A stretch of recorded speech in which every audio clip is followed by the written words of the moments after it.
Selamat malam Bapak Ibu yang dikasihi oleh Tuhan Yesus Kristus. Kita bersyukur kita boleh kembali belajar kebenaran firman Tuhan pada malam hari ini. Mari kita siapkan hati kita supaya Allah Roh Kudus akan memberikan kepada kita penjelasan supaya kita boleh mengerti kebenaran firman Tuhan sehingga kita boleh mendapatkan berkat. Mari kita akan berdoa. Kami datang kepada Engkau Tuhan, kami mau belajar firman Tuhan. Kami berdoa biarlah firman Tuhan akan menjadi berkat buat kami semua. Supaya kami boleh lebih mengenal Engkau, boleh lebih mengenal kebenaran, dan kami boleh mengaplikasikannya dalam hidup kami. Terima kasih Tuhan. Dalam nama Tuhan kami Yesus Kristus, kami mohon Engkau menyertai kami. Haleluya. Amin. Selamat malam saya ucapkan kepada bapak-bapak, ibu-ibu dan saudara-saudara sekalian. Malam hari ini kita berganti dengan topik yang baru, yaitu mengenai buah Roh Kudus. Nah, kita akan baca terlebih dahulu Galatia 5 ayat 22 sampai 23.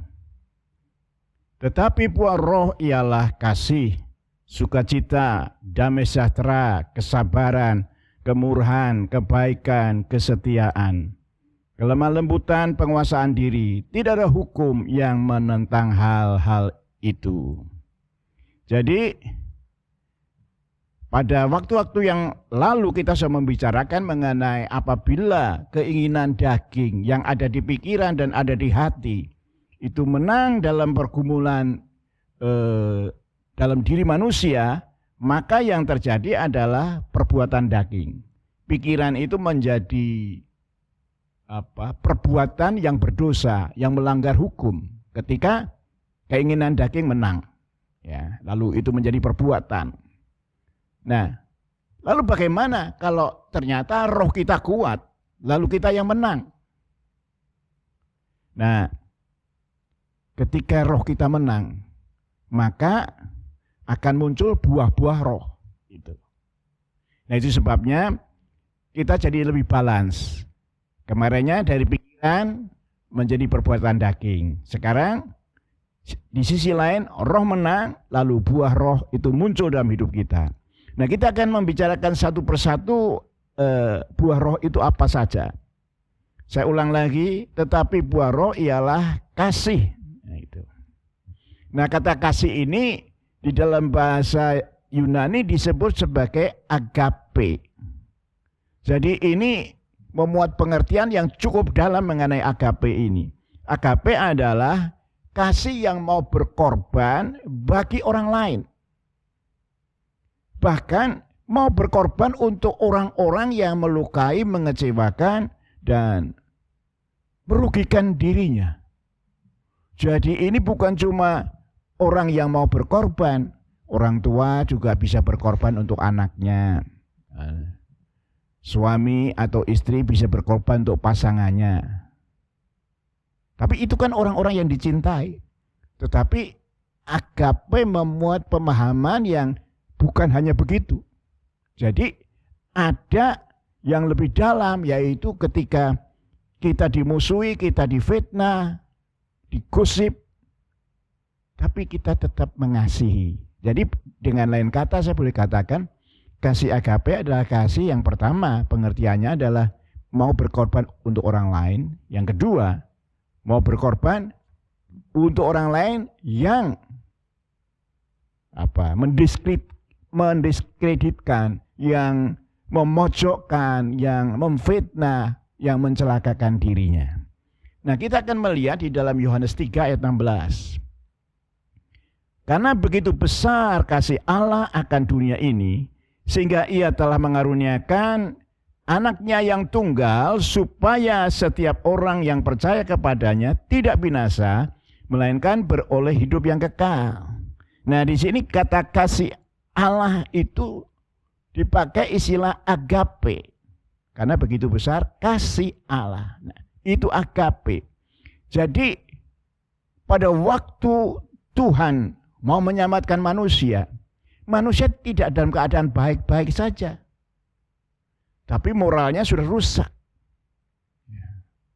Jadi pikirannya, perasaannya, perbuatannya itu melanggar firman Tuhan semua. Bahkan bukan cuma melanggar firman, mereka tidak peduli dan ada yang tidak percaya pada Tuhan. Nah, kita bisa bayangkan sebagai Allah penguasa langit dan bumi dilawan oleh ciptaannya, lalu ciptaannya seperti itu. Tapi kasih agape ini yang membuat Allah tetap sayang, Allah tetap mengasihi umatnya. Nah, jadi kita jelas ya, Allah menyelamatkan bukan manusia sudah baik. Manusia dalam keadaan melawan, menyakiti, melukai, mengecewakan Tuhan. Tapi kasih agape membuat Allah tetap melaksanakan penebusan itu. Nah, saya ambil satu contoh di dalam Perjanjian Lama mengenai kasih agape, tapi dalam kaitan Rut dan Naomi. Kita baca Rut 1 ayat yang ke-6. Tetapi kata Rut, jangan desak aku, meninggalkan engkau dan pulang dengan tidak mengikuti engkau. Sebab kemana engkau pergi, ke situ juga aku pergi. Di mana engkau bermalam, di situ juga aku bermalam. Bangsamu, bangsaku, Allahmu, Allahku. Jadi, ini kan kisah mengenai Naomi yang sudah kehilangan suami dan kemudian yang kedua kehilangan 2 anak laki-lakinya. Yang tersisa hanyalah 2 menantunya. Lalu kemudian Naomi mengambil keputusan untuk balik kembali ke Bethlehem. Naomi mempersiapkan Rut dan Orpa itu untuk kembali kepada bangsanya. Tetapi Rut tidak mau. Rut berkata, aku mau menyertai engkau. Kalau ditanya apa keuntungan Rut ikut Naomi? Tidak ada. Pertama, Naomi sudah tua. Berarti Rut yang akan melayani kalau mereka berdua. Lalu tanah, ladang, rumah sudah dijual. Sehingga nanti yang bertanggung jawab atas kehidupan dari Naomi adalah Rut. Kesediaan untuk berkorban demi mertuanya ini luar biasa. Dan ini yang disebut kasih agape. Kasih yang melampaui batas-batas kenalaran kita. Padahal kalau Rut itu kembali ke tengah-tengah bangsanya, dia bisa menikah dengan orang-orang yang masih muda, punya pekerjaan, lalu dia hanya menjadi ibu rumah tangga, tidak usah susah payah mencari nafkah demi mertuanya yang sudah tua. Nah, kalau kita membaca Rut 2 ayat yang kedua, maka Rut perempuan Moab itu berkata kepada Naomi, biarlah aku pergi ke ladang memungut jelai-jelai di belakang orang yang murah hati kepadaku. Nah, sebelum saya jelaskan ayat ini, saya harus kasih latar belakangnya. Di Israel memang ada hukum yang diatur untuk membantu orang-orang miskin. Yaitu ladang yang dituai, kalau itu jelai dituai lalu ada yang jatuh, maka para buruh tidak boleh mengambil jelai yang butuh. Jelai yang jatuh itu menjadi milik dari orang miskin. Nanti orang miskin akan datang dan mengambil sedikit demi sedikit jelai yang berjatuh. Jadi itu hukum sudah mengatur supaya tidak ada orang yang miskin itu mati kelaparan. Lalu Rut masuk dalam salah satu ladang yang jelainya sudah menguning, lalu dia ada di belakang para petugas yang mengambil atau memanen jelai. Dia mengambil yang jatuh. Jadi itu yang pertama. Lalu yang kedua, di dalam Rut 2 ayat 7, dikatakan tadi ia berkata, ini karyawannya berkata pada bos yang memiliki ladang itu. Izinkan kiranya aku memungut dan mengumpulkan jelai dari antara berkas-berkas jelai di belakang penyapit-penyapit. Begitulah ia datang dan terus sibuk dari pagi sampai sekarang, dan seketika itu pun ia tidak berhenti. Jadi Rut ini luar biasa. Ketika para buru-buru yang lain itu istirahat, dia tetap bekerja. Itu sebabnya dikatakan ia sibuk dari pagi sampai sekarang. Itu diberkatkan sore. Wah, itu luar biasa sekali etos kerjanya ya, demi kehidupan Rut dan Naomi.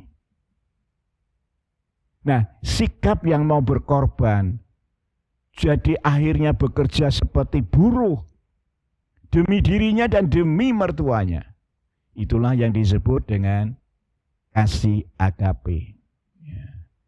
Tidak ada pamrih, tidak ada keuntungan yang diperoleh Rut pada waktu itu ketika dia menyertai Naomi, mertua yang sudah tua itu. Nah, itu kira-kira begitu pengertian dari kasih agape. Dari Bu Gunawan ada yang mau ditanyakan? Istilah agape itu bagi kebanyakan orang sepertinya itu istilah yang hanya bisa dilakukan oleh Tuhan. Ya, ya. Apakah memang benar seperti itu, Pak Gunawan? Tidak, ya. Kenapa saya katakan tidak? Karena ini merupakan buah roh. Jadi dengan berkata inilah buah-buah roh yang akan muncul dalam hati orang percaya, itu menunjukkan bahwa kasih agape itu bisa diaplikasikan, bisa dilakukan oleh orang percaya. Gitu. Memang sulit, tapi sulit tidak berarti tidak mungkin. Ini mungkin kasih agape ini kasih yang di antara 9 buah roh ini mungkin yang paling tidak mudah untuk dilaksanakan dan dipraktekkan. Itu betul. Tadi kan diberikan contoh mengenai Rut dan Naomi. Ya. Jadi salah satu bukti daripada pengaplikasian kasih atau agape adalah mau berkorban buat orang lain. Betul. Itu yang pertama, mau berkorban untuk orang lain, dan kemudian mau berkorban buat orang lain yang mungkin menyakiti hati kita, mungkin dia berbuat tidak baik kepada kita dan sebagainya, ya. Jadi bukan cuma mau berkorban untuk orang lain, tetapi orang lain yang mungkin dalam tanda kutip merugikan kita, begitu. Pak Gunawan, saya rasa ini juga tidak mudah untuk mengaplikasikannya dalam kehidupan sehari-hari. Kalau kita mengasihi orang yang memang baik kepada kita, orang yang perhatian kepada kita, saya rasa kita semua bisa melakukannya, Tapi kalau tadi dijelaskan bahwa agape itu juga kasih kepada orang yang justru tidak baik kepada kita, saya rasa juga ini hal yang tidak mudah, ya. Kira-kira bagaimana Pak Gunawan supaya kita bisa bukan cuma tahu bahwa kasih agape itu juga berlaku buat kita, tapi kita bisa mempraktikkan dalam hidup. Iya. Jadi begini. Memang kasih agape itu terhadap orang yang gosipin kita, ngomong jelek, jegal karir kita, memang tidak mudah untuk mengasihi. Nah, yang kita perlukan sebagai orang percaya adalah kita membangun roh yang kuat. Dalam diri kita itu ada roh dan ada jiwa. Jiwa itu perasaan dan pikiran. Nah, roh ini kalau kuat lalu bisa mengontrol pikiran dan perasaan. Ketika roh ini tidak kuat, lalu kemauan pikiran, kemauan perasaan itu yang berbicara. Nah, itu sebabnya orang percaya perlu membangun roh yang kuat. Roh yang kuat itu artinya Roh itu memang mendominir, roh itu memang mengontrol hidup kita. Sehingga pikiran yang berkata, enak aja dimaafkan, enak aja ditolong orangnya sudah berbuat begitu, sudah nyakiti aku. Enggak, itu pikiran. Gitu. Atau perasaan aku masih sakit hati loh. Aku enggak bisa lupa akan perbuatan orang itu. Nah, pikiran dan perasaan kita itu yang bisa menghalang-halangi kita melakukan pertolongan pada orang yang nyusahin kita. Tapi ketika roh yang ada dalam diri kita itu kuat mengontrol hidup kita, termasuk mengontrol pikiran dan perasaan kita, maka saya meyakini apa yang disampaikan oleh firman Tuhan ini bisa dilakukan. Gitu. Nah, itu mengenai apa ya, pertolongan dalam segala hal. Ya. Nah, dalam soal keuangan misalnya, enak aja minta bantuan, nggak ngerasakan betapa sakitnya saya dengan perlakuan kamu itu. Nah, itu kan muncul ya. Nah, aku capek berkeringat demi uang, kamu minta, enak aja. Itu pikiran kita. Nah, kalau spiritnya kita itu atau roh kita sudah mengontrol, nah yang kedua, bantuan-bantuan sosial yang keluar dari dompet kita, itu tergantung dari ini, konsep kita mengenai harta. Kalau kita ngerti konsep mengenai harta, kita akan mendengar pimpinan Tuhan apa yang harus dilakukan. Harta itu bukan kalau kita sudah berikan 10%, 90% milik aku yang ngatur. Salah. Semua yang kita peroleh dari Tuhan sebagai berkat, itu milik Tuhan. Kita cuma mengelola, kita cuma menjalankan uang yang Tuhan titipkan dalam hidup kita. Jadi harta itu titipan Tuhan. Dan kita perlu bertanggung jawab kepada Tuhan. Nah, itu sebabnya ketika roh mengontrol, lalu kemudian kita juga punya pemikiran yang benar mengenai harta, bahwa harta yang kita miliki itu cuma titipan. Lalu kita bertanggung jawab pada Tuhan. Lalu kalau suara roh itu berkata, bantu, kita mesti melawan segala sakit hati, luka batin yang kita alami dari orang tersebut. Saya meyakini kalau dua konsep ini, roh mengontrol. Lalu yang kedua, konsep mengenai keuangan itu kita benar. Ini bukan punyaku, ini punyanya Tuhan yang dititipkan. Nah, bagaimana Tuhan mau aku menggunakannya? Kalau Tuhan berkata beri, ya beri. Itu saya pikir yang ada dalam konsep agape. Pak Gunawan, kita kan sedang berbicara mengenai Galatia pasal 5 ya. Yeah. Mengenai buah-buah roh. Yeah. Berarti salah satu indikator dari apakah spirit kita itu kuat atau tidak, yang pertama adalah apakah kita memiliki kasih. Ya.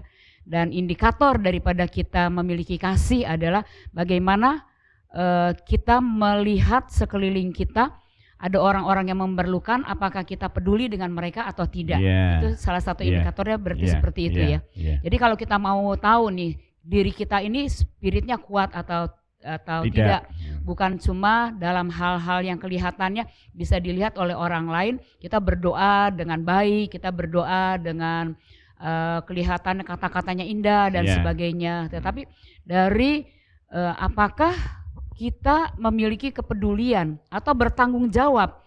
Tadi Pak Gunawan sudah jelaskan konsep tentang harta ya. Jadi mungkin seperti itu ya Pak Gunawan ya. Betul. Okay. Kalau konsepnya nggak nangkep, kita mengenai harta, kita bisa keliru. Saya kan suka kasih perpuluhan. Saya beres saya. Ini uangku. Aku mau gunakan apa, itu urusanku. Gitu. Itu pelajaran pertama yang berarti untuk kita bisa, tadi kan bagaimana kita bisa untuk mempraktekkan Ya. kasih ini.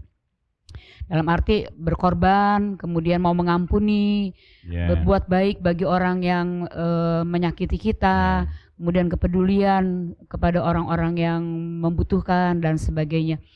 Pak Gunawan mungkin juga ini tadi kan berbicara mengenai konsep, ya. Dan berbicara mengenai konsep berarti juga tidak bisa lepas daripada bagaimana pendidikan, ya. Jadi dari orang tua bagaimana dia mendidik anaknya, begitu. Karena anak akan belajar dari orang tua, dan kemudian anak juga melihat contoh dari orang tua. Betul. Jadi ketika kita mau bahwa anak-anak kita juga memiliki spirit yang kuat, kita juga berarti harus melatih anak-anak kita itu dari kecil, termasuk soal kasih. Bukan cuma mengampuni orang, teman yang bersalah, tetapi bagaimana anak-anak kita didik untuk dari kecil belajar memberi, menabung dan memberi kepada orang lain, begitu ya? Iya, betul. Nah, kita bersyukur di gereja kita itu ada kelas pemuritan. Nah, mengenai harta juga itu diajarkan di situ, hingga saya berharap semua orang yang belum ikut kelas pemuritan seperti SPK itu bisa ikut, karena lalu konsep mengenai keuangan menjadi jelas gitu. Yang sekarang terjadi adalah khususnya mengenai mengenai akhir zaman kan, tadi kan kita bicara nggak mudah untuk melakukan ini kan, kasih kan sepertinya dasar ya di dalam kekristenan kita, tapi memang kan tidak mudah untuk kita sampai kepada yang namanya istilah kasih agape gitu. Tapi di dalam firman Tuhan juga kan dikatakan bahwa akhir zaman ini kasih itu makin menjadi dingin, dan kemudian orang mencintai dirinya sendiri. Berarti ini memang sesuatu yang memang gereja harus fokus ya, bagaimana kita sebagai umat Tuhan belajar untuk mempraktekkan ini dalam hidup kita.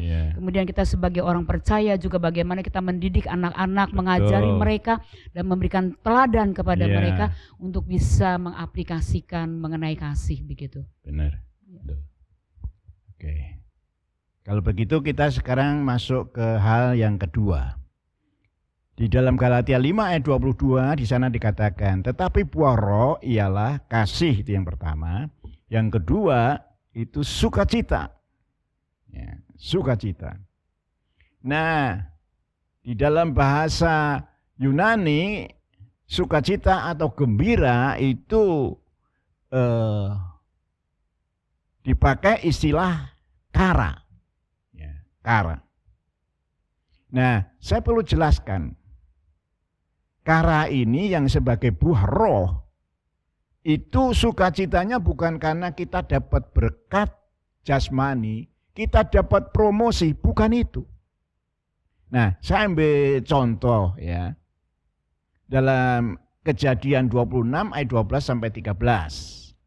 Maka menabur Ishak di tanah itu, dan dalam tahun itu juga ia mendapat hasil 100 kali lipat, sebab ia diberkati Tuhan. Dan orang ini menjadi kaya, bahkan kian lama, kian kaya, hingga ia menjadi sangat kaya. Jadi ini kan latar belakang dari Ishak ini kan, tanah itu kering, ada musim kemarau yang panjang. Para petani tidak menanam apa-apa karena mereka berpikir percuma. Nah, tetapi kita melihat bagaimana Ishak itu gigih. Walaupun itu kering, dia tetap bercocok tanam. Dan luar biasanya bukan saja ada hasilnya, dikatakan oleh Alkitab hasilnya 100 kali lipat. Loh, kalau itu tanah subur 1 kali lipat mungkin masyarakat sekitarnya tidak heran. Tapi kalau di saat kekeringan, kemarau panjang, lalu hasilnya 100 kali lipat, orang tahu ini pasti ada campur tangan Tuhan. Nah, ketika dia dalam ayat 13 dikatakan kaya, makin kaya dan sangat kaya. Nah, ini kan semua orang, bukan hanya Ishak, akan bersukacita, bergembira. Dan itu tidak salah. Justru itu benar bahwa orang harus bersukacita. Tetapi itu sukacita itu bukan kara gitu. Kara itu harus hal-hal yang lain, gitu. Bukan yang jasmani gitu. Jadi sukacita yang perkara-perkara rohani gitu. Nah, itu sebabnya saya akan jelaskan dalam bagian berikutnya ini.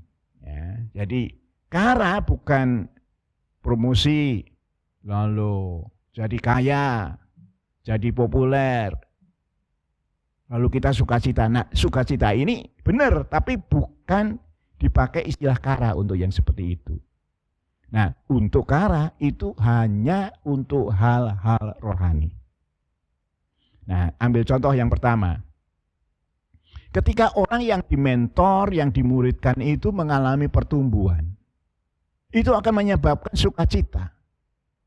Orang yang aku bina jadi seperti itu. Nah, ketika kita muncul sukacita seperti itu yang namanya kara. Nah, saya bacakan untuk saudara Kisah Rasul 16 ayat 2 dan 3. Timotius itu dikenal baik oleh saudara-saudara di Listra dan Ikonium.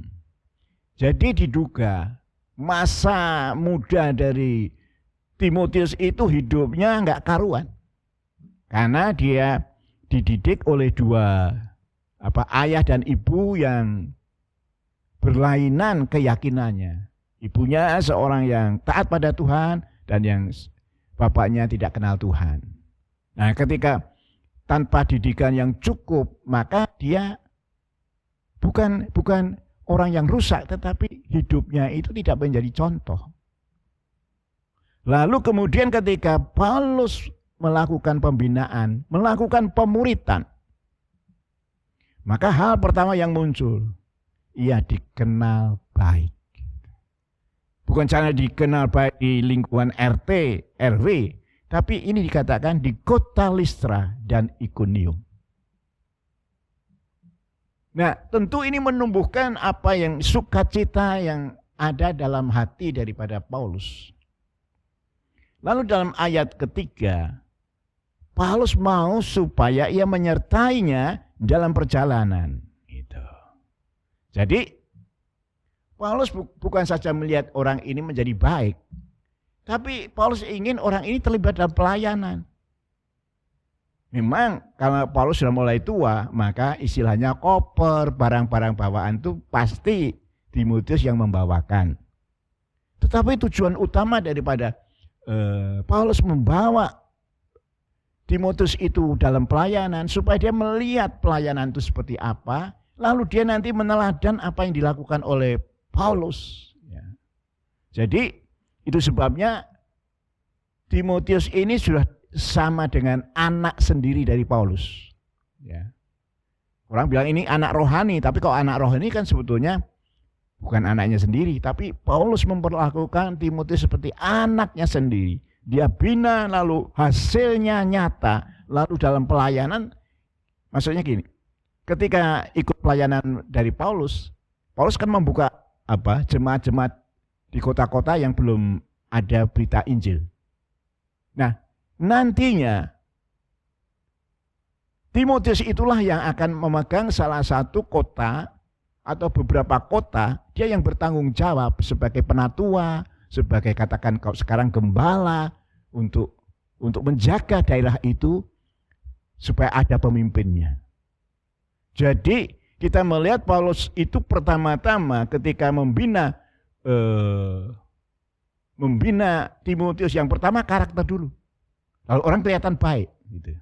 Setelah itu baru ayat 3 berkata dilibatkan dalam pelayanan. Diikutkan dalam pelayanan Paulus. Ya, jadi kalau melihat apa jerih payahnya enggak sia-sia, muncul apa yang disebut sukacita atau kara dalam hati dari Paulus. Itu pengertian kara yang pertama. Orang yang dimentor, orang yang dimuridkan mengalami pertumbuhan. Yang kedua, kara dihubungkan dengan orang yang siap menderita karena Kristus. Nah, saya ambil Contoh Kisah Rasul 5 ayat 41. Rasul-rasul meninggalkan sidang mahkamah agama dengan gembira. Karena mereka telah dianggap layak menderita penghinaan oleh karena nama Yesus. Nah, di sini kita melihat luar biasa. Kenapa rasul-rasul gembira? Bukan karena mereka itu bebas. Bukan karena sidang atau mahkamah agama tidak mampu melawan pembelaan dari para rasul. Tidak. Alkitab sudah dengan jelas, mereka gembira karena mereka boleh mengambil bagian penderitaan demi Yesus.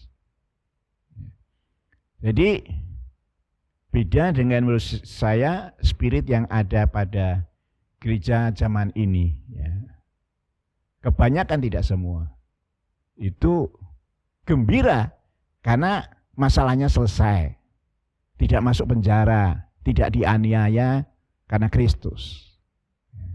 Tapi pada eranya Paulus, gembira itu dikaitkan dengan menderita karena nama Tuhan. Nah, kalau saudara membaca, China itu kan mengalami apa? Kemajuan yang luar biasa dalam kekristenan. Ada orang-orang Kristen underground, itu yang ada sel-sel kecil yang mungkin tidak di gereja, bisa ada di kebun, di hutan, di luar kota gitu. Untuk mereka menyembah Tuhan, mendengar firman. Nah, kalau orang-orang dari barat datang, lalu mereka menyaksikan bagaimana Tuhan memberkati hidup mereka, lalu menceritakan bagaimana Tuhan mempromosikan mereka hingga mereka menjadi orang yang dipakai oleh Tuhan dengan luar biasa. Mereka tidak minat dengar yang seperti ini. Yang mereka dengar, luka dan penderitaan apa yang kamu mau saksikan untuk kami. Wah, ini luar biasa. Jadi yang menarik itu bukan berkat Tuhan yang hebat, promosi Tuhan yang hebat, tapi penderitaan apa yang pernah engkau alami, silakan saksikan. Kalau kita saksi yang model-model berkat jasmani, mereka tidak antusias. Mereka bukan tidak mau diberkati, tetapi mereka itu berani bayar harga. Ikut Kristus harus berani menderita untuk Tuhan. Itu. Nah, itu kira-kira yang saya sampaikan, dua perkara. Yang pertama itu dikaitkan dengan mentoring atau pemuritan yang berhasil, lalu sukacita. Yang kedua, bisa menderita untuk Tuhan, sukacita. Itu. Jadi buah roh yang kedua adalah sukacita. Yeah. Dan sukacita itu bukan karena kita mendapatkan harta, berkat-berkat jasmani. Iya, berkat-berkat jasmani, tetapi lebih buah roh itu adalah sukacita karena hal-hal spiritual. Yeah. Ya. Termasuk mentoring orang lain, atau saya pikir hal yang penting juga adalah bagaimana ketika kita melihat ada orang lain yang belum percaya kepada Tuhan, juga kemudian kita berbelas kasihan kepada mereka untuk menceritakan tentang keselamatan di dalam Tuhan Yesus, ya, karena firman Tuhan kan berkata bahwa seisi surga bersukacita ketika ada satu orang yang berdosa kemudian bertobat. Ya, berarti bagaimana kita peduli juga kepada keselamatan orang lain, dan ketika kita melihat hal itu, maka timbullah sukacita, dan sukacita itu pasti akan kita rasakan lebih besar dibandingkan dengan kita mendapatkan harta dunia. Kemudian Pak Gunawan tadi mengatakan mengenai rasul-rasul pada zaman dulu, ya. Mereka bersukacita, tetapi sukacitanya bukan karena mereka mendapatkan sesuatu dari hasil pelayanan mereka, ya. Dalam arti entah itu pujian, entah itu uang, dan sebagainya, ya. Tetapi saya merasa bahwa kita perlu belajar dari rasul-rasul yang melayani pekerjaan Tuhan dulu, ya. Bagaimana mereka menderita karena Tuhan, mereka menderita di dalam pelayanan, begitu. Dan mungkin ini berkaitan dengan motivasi ya Pak Gunawan ya.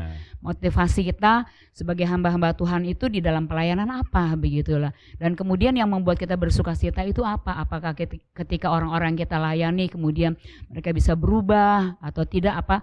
Atau justru motivasi kita salah. Betul. Hanya karena kita mengharapkan ada sesuatu yang kita bisa terima secara jasmani.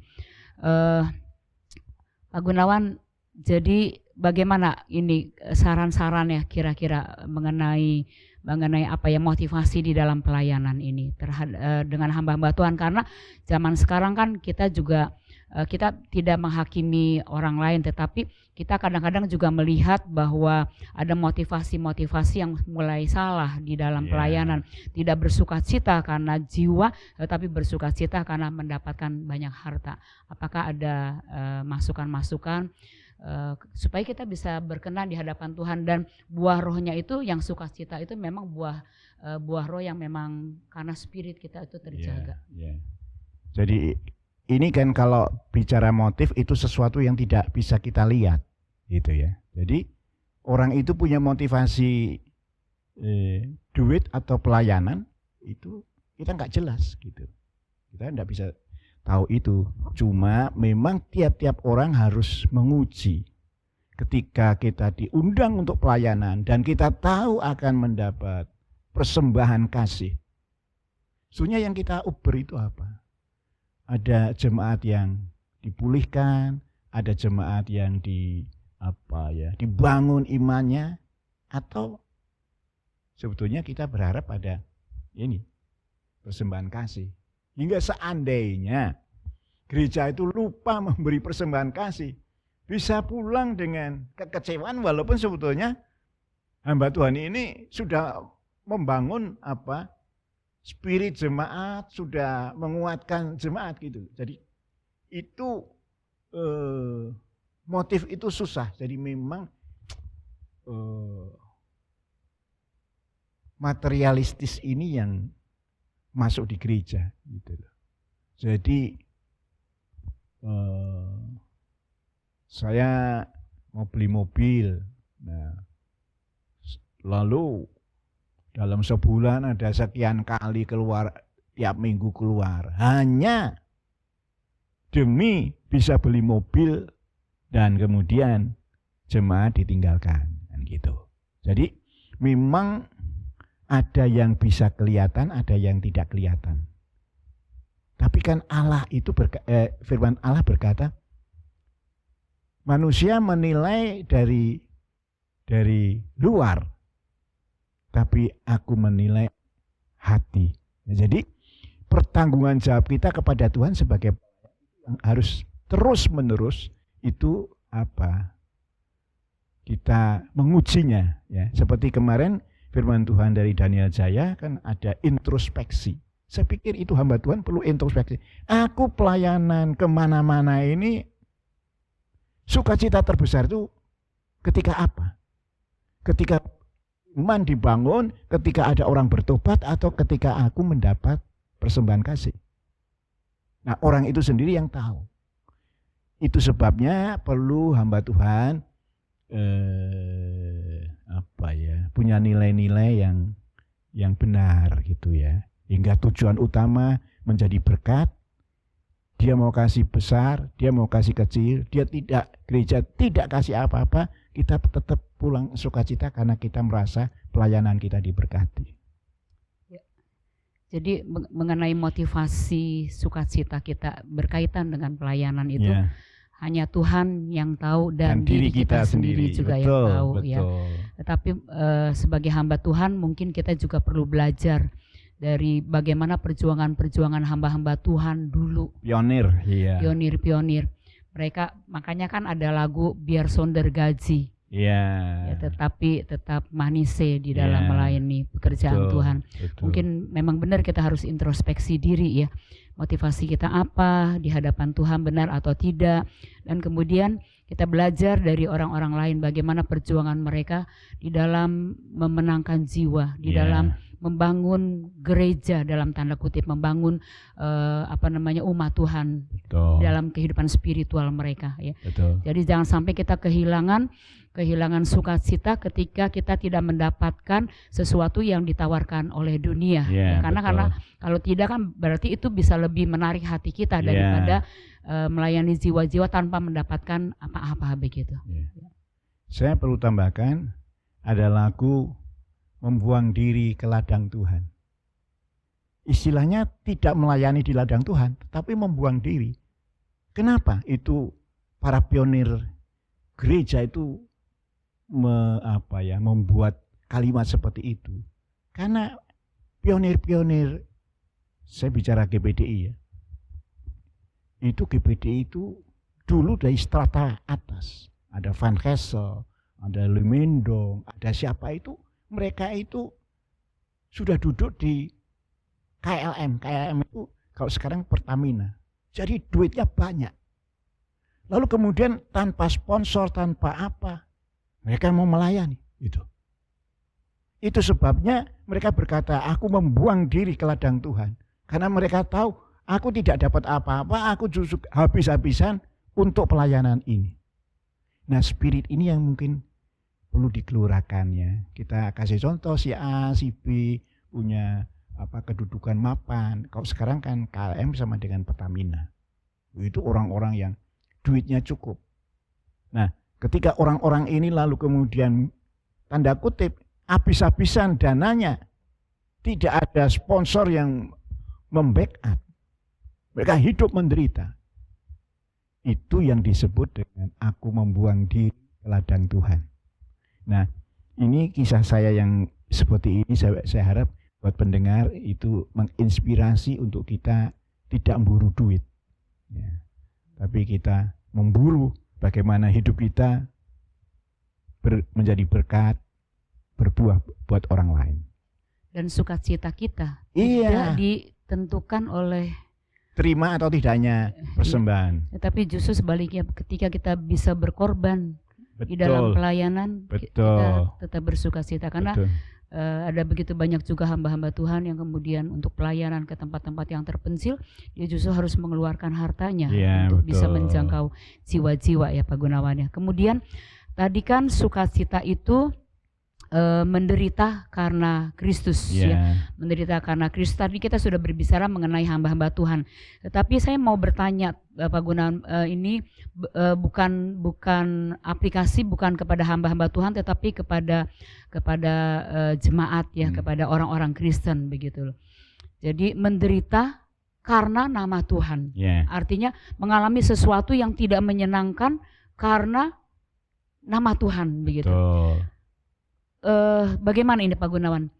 Jadi kan ada juga orang-orang yang dia menderitanya bukan menderita secara fisik ya, tetapi secara mental juga, kemudian mengalami dalam tanda kutip kerugian begitu.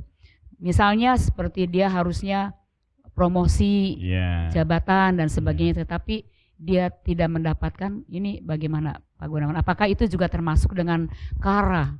Ini termasuk ini. Ini termasuk. Jadi ini apa ya? Karena iman, karena percaya Yesus, lalu dia mengalami hambatan-hambatan di dalam karir.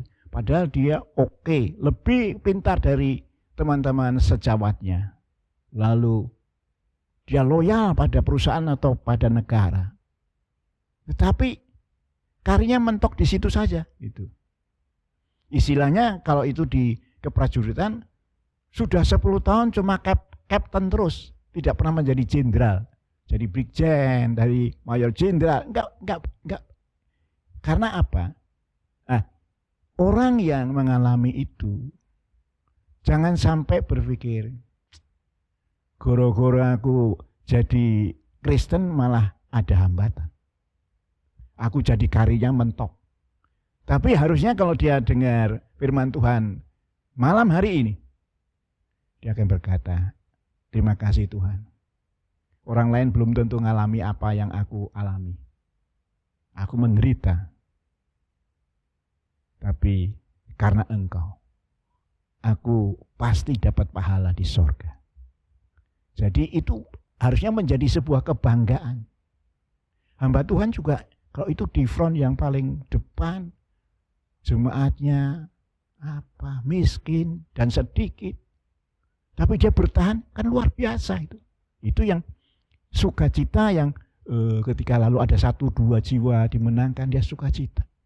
Begitu. Jadi baik hamba Tuhan maupun awam bisa mengalami sukacita. Ya, dan itu adalah buah roh. Iya.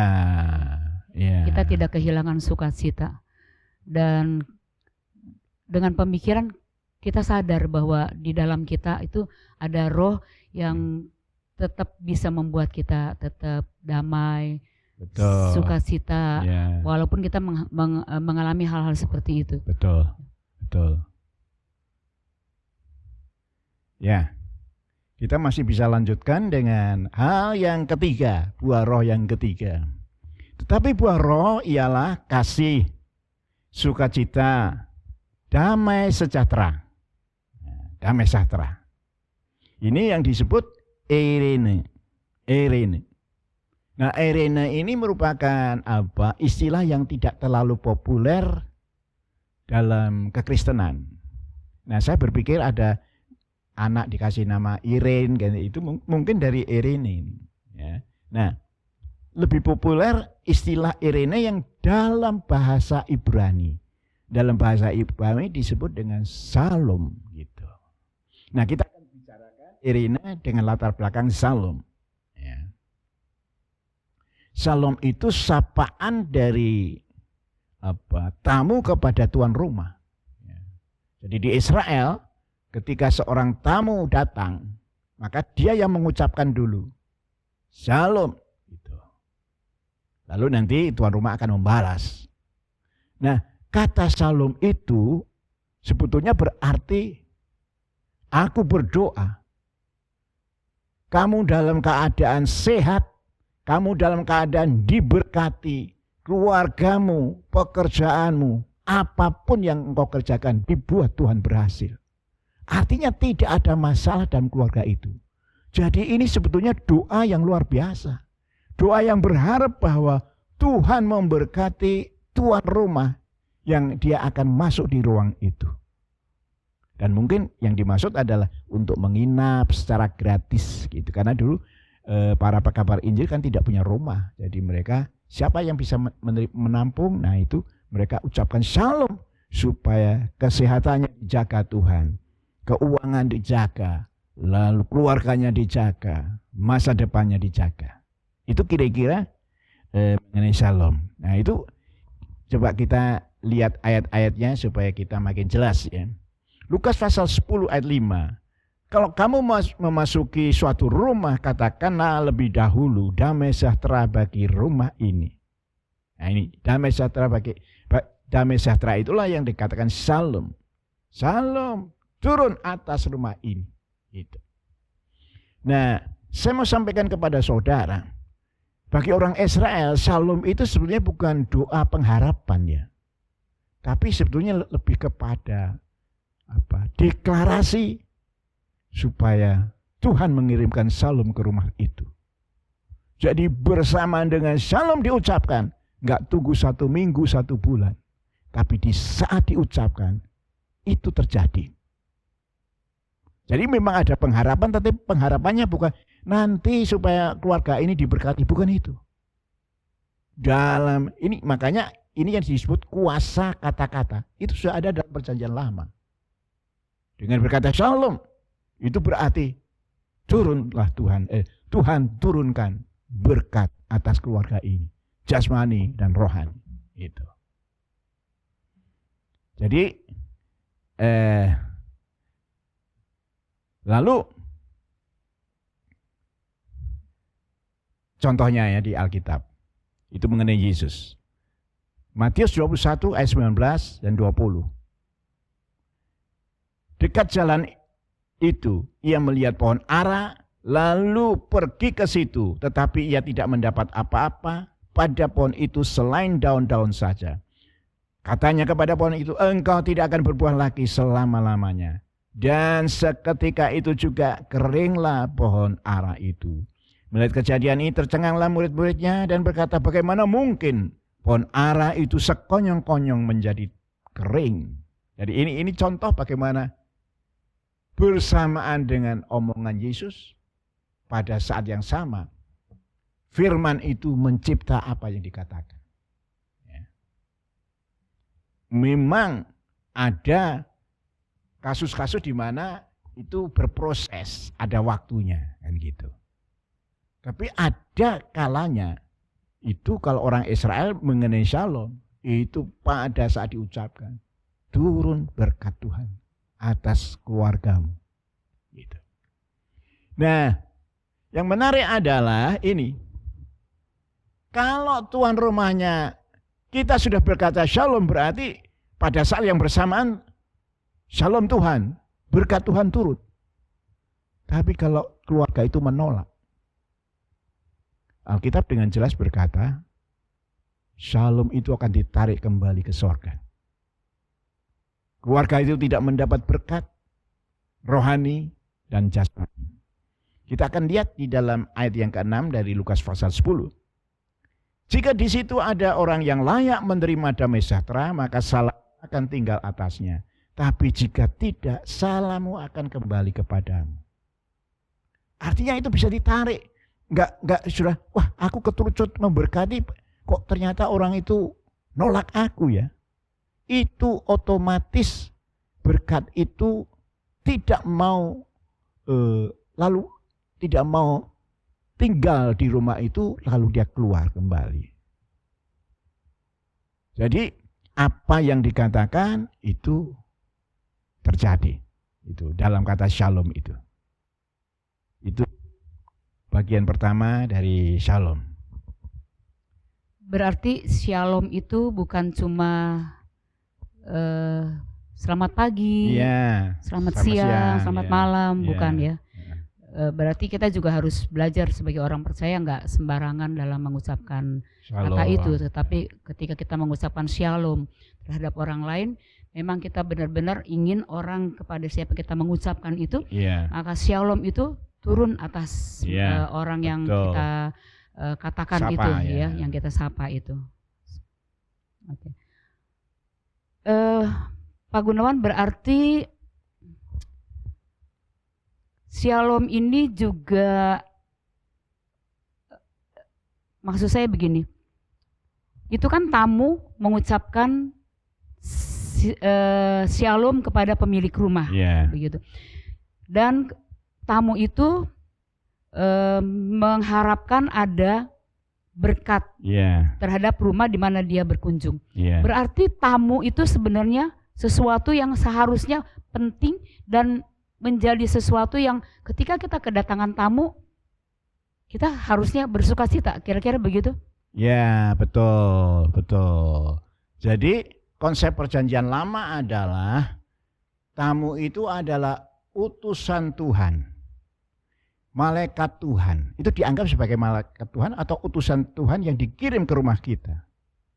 Itu sebabnya kita lihat dalam Kejadian pasal 18, itu Abram ketika kedatangan 3 tamu, dia tidak kenal itu orang itu siapa. Tapi dia melayani, cuci kaki, mari berteduh di bawah pohon. Lalu kemudian dia masuk, lalu berkata kepada bujangnya, ayo cari lembu yang tambun, yang masih muda. Kita bikin pesta. Jadi buat mereka ini ada perbuatan yang berpahala. Jadi Alkitab khususnya perjanjian lama tidak, ini cuma keluarga atau teman yang baik. Orang tidak dikenal juga mereka dipersilahkan untuk menerima layanan mereka. Nah, kalau sekarang kan beda ya. Kita khawatir apakah orang ini punya niatan-niatan untuk mencuri atau berbuat yang tidak baik. Tapi zaman dulu tidak ada pikiran seperti itu. Itu kelihatan musafir yang capek, kena debu, kotor. Nah itu ketika diberi air minum segar. Lalu kemudian kakinya dicuci, tangannya dicuci, rambutnya juga dibersihkan. Itu mereka akan mengalami sukacita yang luar biasa. Dan Alkitab berkata dalam Ibrani pasal yang ke-13 ayat yang kedua, itu berkata bahwa menjamu tamu identik dengan menjamu malaikat Allah. Ada pahala, ada upah yang Tuhan sediakan buat orang seperti ini. Kekhawatiran kita terhadap tamu-tamu yang tidak diundang, yang tadi Pak Gunawan bilang siapa tahu orang jahat dan sebagainya, itu bukan berarti kita tidak bisa memperhatikan orang lain yang misalnya di dalam perjalanan kita melihat kehausan dia, atau kita lihat di depan rumah kita ada orang lewat, kemudian kita ngelihat dia jualan kok seperti jualannya masih banyak dan sebagainya, kemudian kita nggak berbuat sesuatu, bukan seperti itu ya, tapi tetap kita memperhatikan bahwa orang-orang yang perlu kita tolong gitu. Pak Gunawan, itu berkaitan juga dengan kuasa ucapan.